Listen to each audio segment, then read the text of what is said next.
स्वामींना आपण घरात आणत नाही, स्वामींना आपण घरात प्रतिष्ठित करत नाही, स्वामींची प्रतिष्ठापना आपण करत नाही, तर लक्षात घ्या ब्रह्मांड नायकाची इच्छा असते.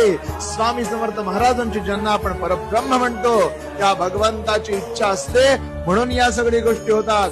महाराजांचं लक्ष असतंय म्हणून आपण त्यांची सेवा करू शकतो. महाराजांची इच्छा असते म्हणून आपण त्यांना देवाऱ्यात बसवू शकतो. महाराजांची इच्छा असते म्हणून आपण नित्य सेवा करू शकतो. लक्षात घ्या ब्रह्मांड नायकाने ठरवलंय की कोण माझा भक्त होणार, ब्रह्मांड नायकाने ठरवलंय की कुणाचा उद्धार होणार, म्हणून आणि म्हणूनच आपल्याकडून या सेवा करतात. लक्षात घ्या करता, करविता, देता, न्याय करता सगळं स्वामी स्वामी स्वामी आहे. महाराजांनी ठरवलंय म्हणून सेवा करतोय, हे वाक्य आयुष्यभर डोक्यात ठेवा. कधीही गर्व, कधी ईर्ष्या, कधी दंभ मनात येऊन स्वतःची सेवा वाया जाणार नाही. श्री स्वामी.